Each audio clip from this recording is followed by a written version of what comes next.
నా కవితా శీర్షిక వసంతం మళ్ళీ పూస్తుంది. వలసలు నాగరికతలుగా రూపం మార్చుకుంటున్న కాలం. కొన్ని వలస మేఘాలు గుంపులు గుంపులుగా నా పచ్చిక మైదానాల మీద గద్దలై వాలినాయి. గుర్రాలుగా రథాల మీది దేవుళ్ళుగా వచ్చి ఇక్కడి భూముల్ని, మనుషుల్ని, పచ్చికల్ని, పిచ్చుకల్ని ఆక్రమించుకున్నాయి. నమ్మకాలను, నాగరికతలను దిగమింగి చాతుర్వర్ణమయం చేశాయి. ధిక్కారమై ఎదురొడ్డిన ప్రశ్నల్ని రాక్షసుల్ని చేసి వధించాయి. వీరభక్తులు విభీషణులైనారు, బాధితులు బానిసలైనారు. దురాక్రమణ ప్రశ్నను భరిస్తుందా? సామ్రాజ్య కాంక్ష ధిక్కారాన్ని సహిస్తుందా?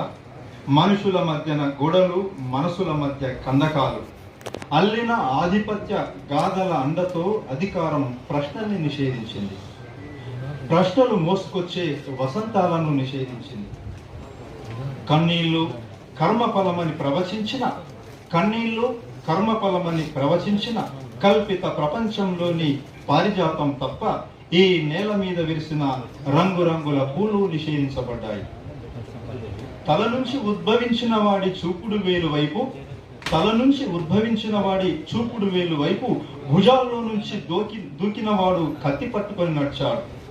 తల నుంచి ఉద్భవించిన వాడి చూపుడు వేలు వైపు భుజాల్లోంచి దూకినవాడు కత్తి పట్టుకొని నడిచాడు.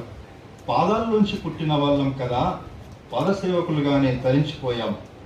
ఒకడు చెప్పింది ధర్మమైంది, మరొకని శాసనం న్యాయమైంది.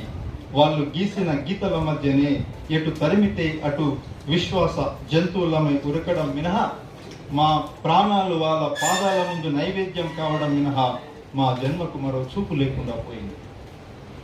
నేను మీలాంటి మనిషినేరా అని ఎలుగెత్తడానికి నేనెన్ని పోరాటాలు చేశానో, నేను బలపడినప్పుడల్లా నాకు అవతారం కల్పిస్తారు, నా ఉనికిని మింగేస్తారు.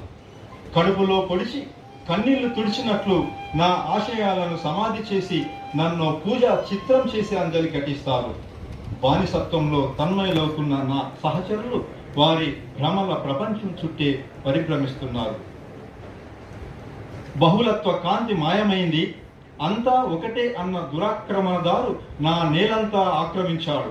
విరాట్ రూపుడైన ఆ విచిత్ర వేషగాడు ఇప్పుడు మరింత కౌటిల్యంతో వస్తున్నాడు. జ్ఞానం తలనరికి అధికార దండంతో ఊరేగుతూ వస్తున్నాడు. బానిసలారా, పక్కకు జరగండి, ఆరతి పట్టి ఆశీస్సులు తీసుకోండి. ప్రశ్నల చూపులు ఎక్కువ పెడితే మీరు మను రథ చక్రాల కింద మాయమైపోతారు.